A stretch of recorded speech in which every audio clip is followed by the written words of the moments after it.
ओम श्री लक्ष्मी नारायण जी नमः। सुख सागर 10वां स्कंद 80वें अध्याय का बाकी का हिस्सा। या ही कृष्ण पूजत हैं जैसे, निज पूजन मानत हैं तैसे। या विरंची सनकादि हैं या नारद ऋषि आही। या शिव गौरीनाथ हैं हरि पूजत है ताही। उस समय सत्यभामा ने, जो बड़ी बोलने वाली थी, दूसरी स्त्रियों से कहा कि श्री कृष्ण जी सदा हम लोगों के साथ अभिमान भरी हुई बातें किया करते हैं। अब उनके मित्र को देखो, जिसने जन्म भर नया कपड़ा कभी स्वप्न में नहीं देखा, पहनने की कौन कहे। ना मालूम ये ब्राह्मण देवता किस नगर में रहते हैं जिन पर ऐसा दरिद्र छा रहा है। पर इसका बड़ा भाग्य समझना चाहिए जिसने बैकुंठनाथ को ऐसा वश कर लिया। पहले मैंने नंद व यशोदा इनके माता पिता के गौ चराने का हाथ सुना था और आप दही मक्खन चुरा कर खाया करते थे। अब इनके मित्र को देखकर मुझे विश्वास हुआ कि वे सब बातें सत्य हैं। जब सुदामा ने ऐसी कृपा श्याम सुंदर की अपने ऊपर देखी तो उसने मन में समझा कि केशव मूर्ति ने मुझे नहीं पहचाना, किसी दूसरे के धोखे से मेरी सेवा करते हैं, मैं इस योग्य नहीं हूँ। बैकुंठनाथ अंतरामी ने यह हाल जानकर उसका संदेश उड़ाने के लिए कहा, हे मित्र, तुमको याद होगा जब हम और तुम दोनों मनुष्य एक साथ संदीपन गुरु के यहाँ विद्या पढ़ते थे और उन्हीं दिनों तुम्हारा विवाह हुआ था। सो बतलाओ, हमारी भोजाई अच्छी तरह है? तुम राह में क्षेम कुशल से यहाँ तक आए, तुमको हमारे देखने की चाह लगी थी। तुमने बड़ी दया की जो अपने चरणों से मेरा स्थान पवित्र करके मुझे दर्शन दिया। मैं अच्छी तरह जानता हूँ कि तुम उन दिनों में भी अपना मन विरक्त रखते थे। बताओ, तुम उन दिनों में भी अपना मन विरक्त रखते थे। बताओ अब किस तरह बीतती है। जिस तरह 16,108 स्त्री रहने पर भी मैं किसी के अधीन नहीं रहता, उसी तरह ज्ञानी लोग संसार में रहकर अपना मन विरक्त रखते हैं। सकल वस्तु संसार की कबू सुस्थिर नाही, तय ही कारण ज्ञानी पुरुष चित्रा धरत धन माही।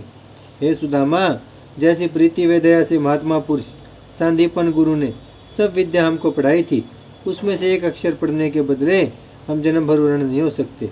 जो कोई गुरु को परमेश्वर के समान जानकर उनकी सेवा करता है, जितना हम उससे प्रसन्न होते हैं उतना यज्ञ व तप व दान करने वाले से खुश नहीं होते। गुरु सेवा दुर्लभ महाचित दे करे जू कोई, जो मन में इच्छा करे सो सब पूर्ण होए।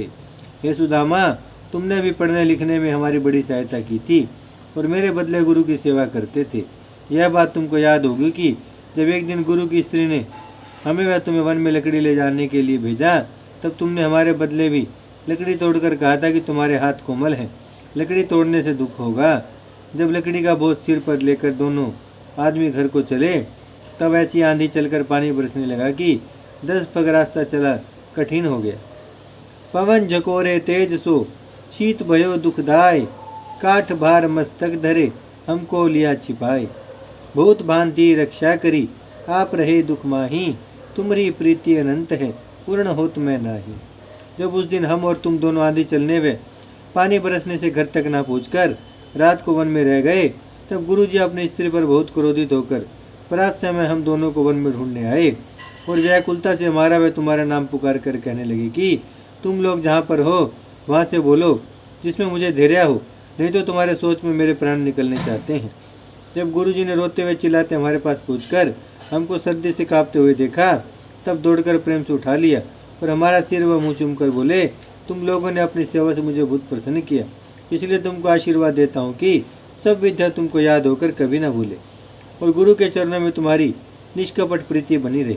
हे सुदामा, जब से विद्या पढ़कर हम और तुम अलग हुए, तब से आज तुमको देखकर मुझे ऐसा आनंद प्राप्त हुआ मानो संदीपन गुरु का दर्शन पाया। जब यह सुनकर सुदामा का संदेह छूट गया तो उसने नर्मता से हाथ जोड़कर विनय किया, हे स्वामी, तुम त्रिभुवनपति होकर मुझे क्यों इतना लज्जित करते हो? चारों वेद आपके श्वास से निकलते हैं, तीनों लोकों के जीव तुम्हारा पूजन करते हैं। आपने केवल संसारी जीवों को राह दिखलाने के लिए गुरु से विद्या पढ़ी है। आपके आदि अंत को कोई नहीं जान सकता। आप सदा जगत के माता पिता अविनाशी पुरुष होकर संसारी व्यवहार अपनी इच्छा से करते हैं। आपका नाश कभी नहीं होता। जो लोग प्रेम पूर्वक आपका नाम जप कर तुम्हारी कथा व कीर्तन सुनते हैं, उनको संसार में यश प्राप्त होकर अंत समय मुक्ति मिलती है। जब शेषनाग 1000 मुख से दिन रात आपकी चर्चा रखने पर भी तुम्हारे भेद को नहीं पूछ सकते, तब देवता व संसारी जीवों की क्या समर्थ्या है जो तुम्हारा आदि अंत जान सके। आप पलक भांजते भर में 14 भुवन उत्पन्न व नाश करने की सामर्थ्य रखकर सब जीवों का पालन करते हैं। आप सदा एक रस रहकर घटने बढ़ने से कुछ प्रयोजन नहीं रखते। तुम्हारा चमत्कार सब जीवों में है। आप अपने तेज से प्रकाशित रहते हैं। तुम अपनी इच्छा से मनुष्य तनु धरकर जो काम मनुष्य को करना चाहिए वह बात संसारी जीवों को राह दिखलाने के लिए करते हो। नहीं तो आप जन्म मरण से रहित हैं। तुम्हारे काम में अवतार की गिनती कोई नहीं कर सकता।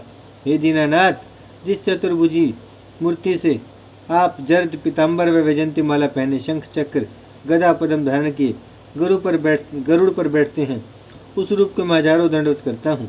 आप छोटे बड़ों को अपना बालक समझकर आप गरीबों पर अधिक दया करते हैं। तीनों लोकों में किसी का डर न रखकर अभिमानियों का अहंकार तोड़ देते हैं। तुम्हारा श्याम वर्ण ऐसा सुंदर और कोमल है। कमल रूपी आंखें हंसते हुए मुखराविंद पर ऐसी शोभा देती हैं जिनका वर्णन मुझसे नहीं हो सकता। मेरे पूर्व जन्म का पुण्य सहाय हुआ जो तुम्हारे चरणों का दर्शन पाया। अब मैं कुछ इच्छा न रखकर यही चाहता हूँ कि आठों पैर तुम्हारे स्मरण में ध्यान में लीन रहकर संसारी व्यवहार सपन के समान समझूं। ओम श्री लक्ष्मी नारायण जी नमः। भजमन नारायण नारायण नारायण, श्रीमन नारायण नारायण नारायण, लक्ष्मी नारायण नारायण नारायण, सत्य नारायण नारायण नारायण, भजमन नारायण श्रीमन नारायण, लक्ष्मी नारायण सत्य नारायण, भजमन नारायण नारायण नारायण।